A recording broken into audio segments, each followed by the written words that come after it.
Hello everyone, and welcome to a long-awaited episode 2 of Domain Dissection. My name is Professor V, and welcome back, where today we are going to be taking a look at another deck submitted to me by my very good friend and amazing domain deck builder, Draco Eyes.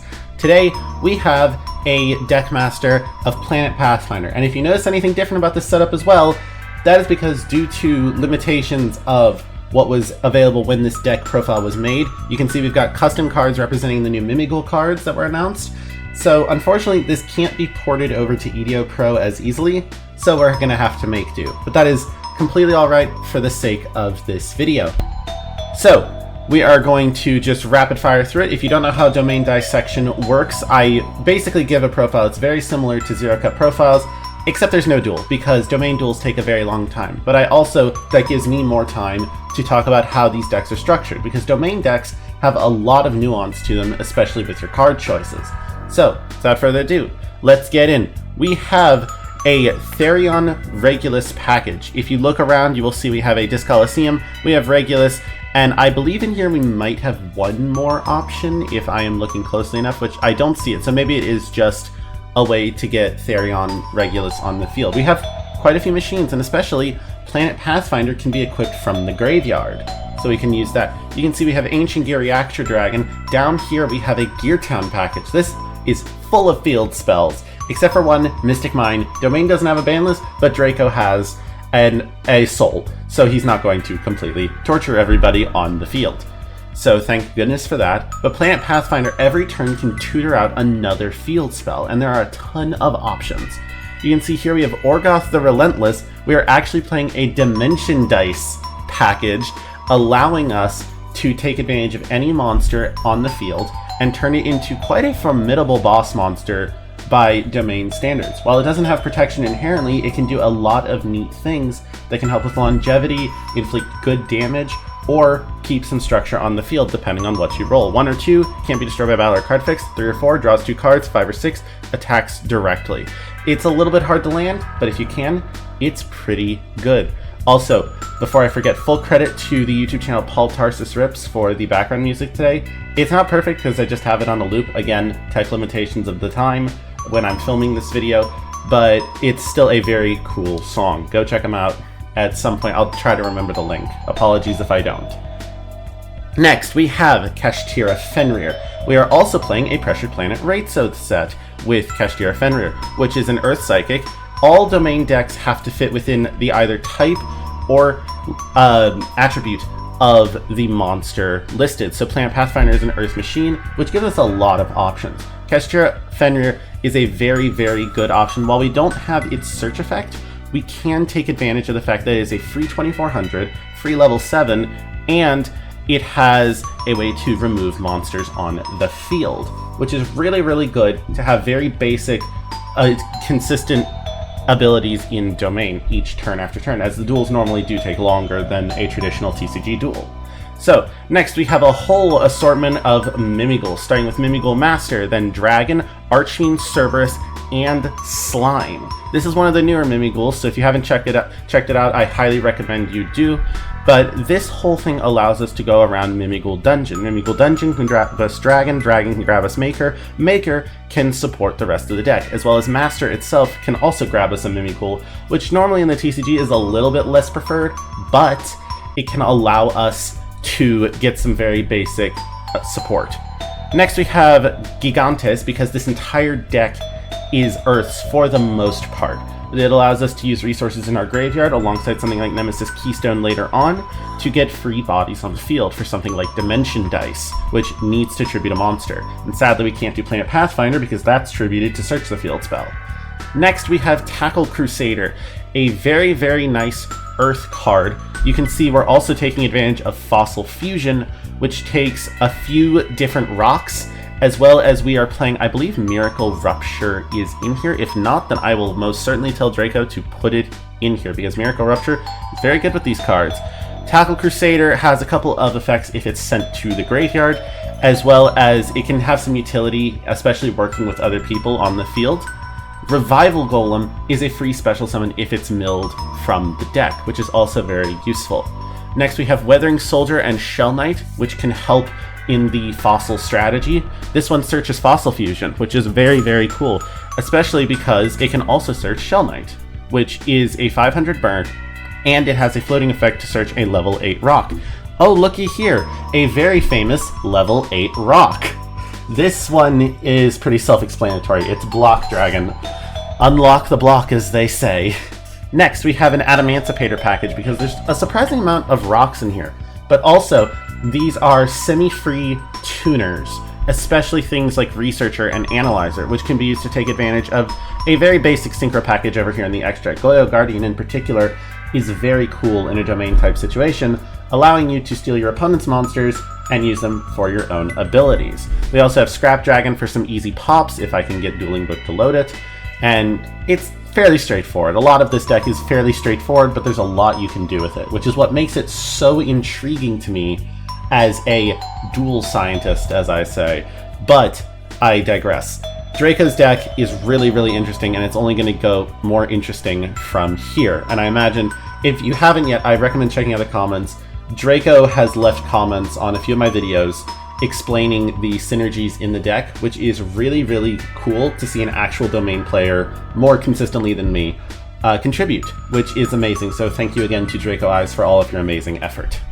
Next, we have Keystone. As I mentioned earlier, this can recycle banished cards and get a free body on the board. It's also level 1, it's a rock, which can also be hit by the Adamantispators and used for synchro levels if necessary. We have Vernusylph of the Awakening Forest and Vernusylph of the Thawing Mountains. These are easily two of the more generic Vernusylphs, because this one just draws a card, and this one can allow you to add, I believe it's an Earth Fairy. No, this one is the Mill. This one is the Mill, which can mill the Shell Knights, Weathering Soldiers, and such.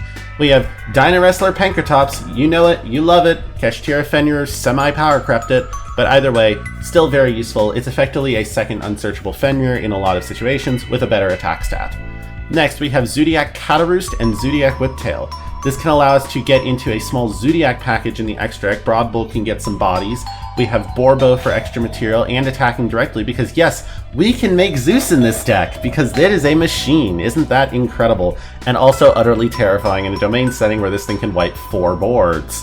And finally, we have Dryden because obviously Dryden is the pretty straightforward, amazing Zodiac that we all love. Unless you don't like it, in which case, I don't know. So, then we have Kochobo's Hanamatsuri. I think I butchered this card in the last domain video, or something like that, or maybe it was one of my shorts. But Kochobo's Hanamatsuri is, if this card is in your hand or graveyard, you can target a machine on the field for the rest of this turn, cannot special summon from the extract, except Xyz, also special summon this card if you do have that monster's attack, and this card becomes the same level. Now, you'll notice it banishes itself when it leaves the field. However, it is designed for Xyz plays. So, if you normal summon a Planet Pathfinder, use Hanamatsuri, you can make a rank 4, oh I don't know, something like Broadbull, detach the Hanamatsuri, and it will go to the graveyard, and you can just use it on the next turn for another play for something like Dreadnought Dreadnoid. So that's a really neat interaction. Next we have Ghostbell and Haunted Mansion, which this is just trying to get some extra interaction. This is the Earth Ghost Girl. So that's really nice for, especially graveyard activations, will happen at least once in, 4 players decks, which is really, really nice. Next we have Way Where There's a Will, which is a crazy card name, where during the main phase, the turn player can activate this effect, activate cards from the top of your deck equal to the number of cards target opponent controls. You gotta think about this with domain text. And if you do add one of them to your hand, also place any remaining cards and 1 card from your hand on the bottom of the deck. And then during the end phase of a turn, a player activated 9 or more cards at once by this effect. That player can shuffle all cards target opponent controls and in their graveyard to the deck. So you can use this for a lot of utility. You can use this to activate your deck, but you also give it to your opponents, and hopefully if you're not committing too much, you're safe from that last effect while you threaten it on all of your other opponents. Next we have Chicken Game, very easy draw 1 spell. It's a field spell, so it's searchable, and it can last on the field a little bit. We have Pseudospace, which is effectively a second copy of any of these field spells, with the exception of the activation search effects, which is nice. Next we have Multi-Universe, a card you may not have heard of, but it is a very, very nice card for field spell decks. If you do not control a face-up card in your field zone, you can target a field spell that's banished in your graveyard, destroy this card, and if you do, place that target in the field zone, which is really, really nice. It also provides protection with its last effect.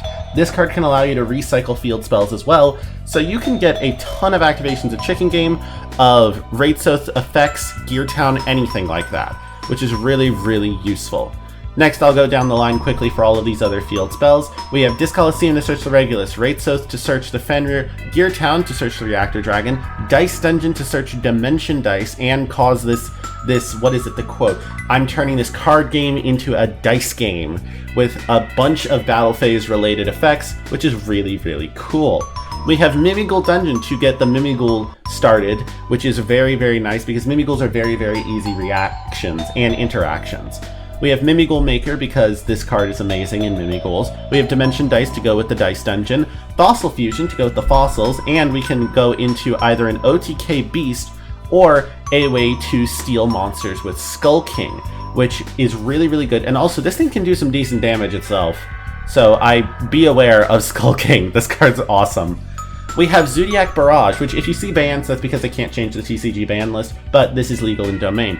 This card is a free Zodiac from the deck, or you can target another card, like Gear Town possibly, I believe. I don't think, this might miss timing, I'm not actually quite sure. Next we have Pot of Greed, Graceful Charity, easy staples, easy draws.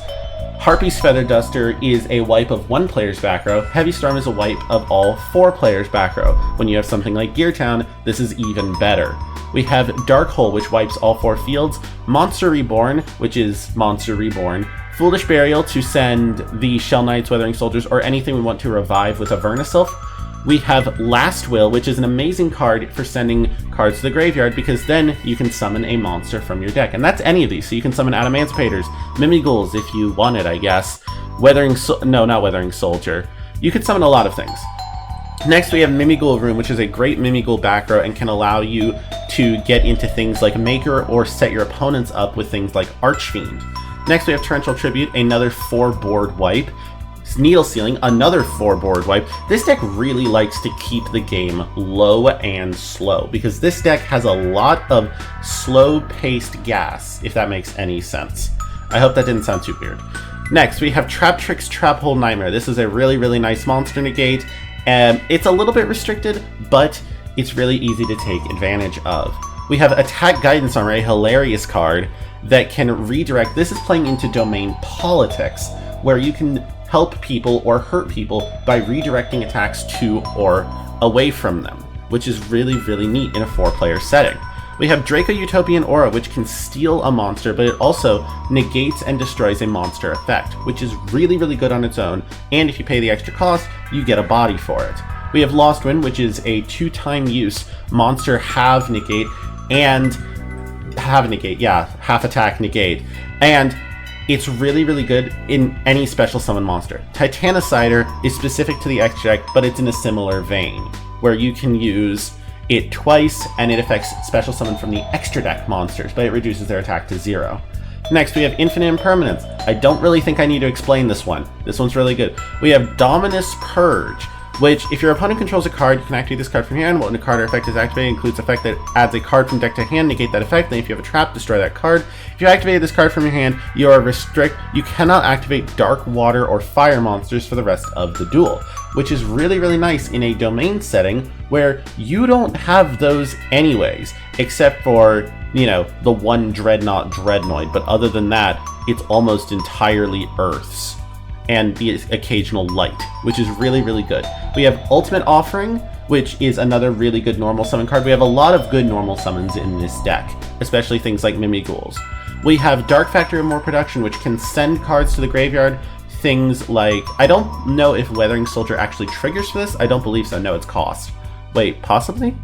I'm not sure. Anyway, it can send excess monsters to the graveyard to get extra advantage into our back row and into our spells, which is really, really good. We have the Deckmaster, and then I've already talked about a lot of these. We've got our 2 fossils, we've got our 2 synchros, level 8s each, which is a little bit interesting considering we have level 2s, but we have the level 2s also for block dragon situations. We have Mimighoul's Throne. I highly recommend looking up the Mimighoul cards. I don't think we have enough time to read them tonight, but I recommend reading them. They're very, very fun and very, very interesting, and I've got a deck in progress that uses them.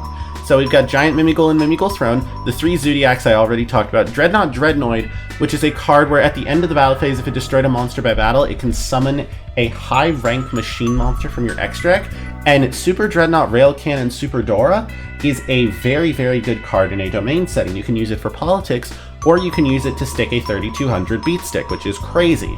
And we've got Zeus, because of course we have Zeus. Zeus is amazing, especially when you can wipe 4 boards with it. So then we have Nightmare Cerberus, which is 2 monsters with different names, Earth monster. We can use it, it's a special summon monster pop. We have Blackluster Soldier, Soldier of Chaos, which is really easy to make with high level monsters. We have a few like Block Dragon that we can take advantage of, or Orgoth the Relentless, and it's got a bunch of nice battle phase effects as well. Finally, we have Ra 10 the Heavenly General. This is a card some of you may know. It's a little bit under the radar card, but it's very, very cool. It is 2 monsters with the same type, 2 or more, sorry. It's a link 3. Once per turn during the standby phase, target 1 face-up monster this card points to.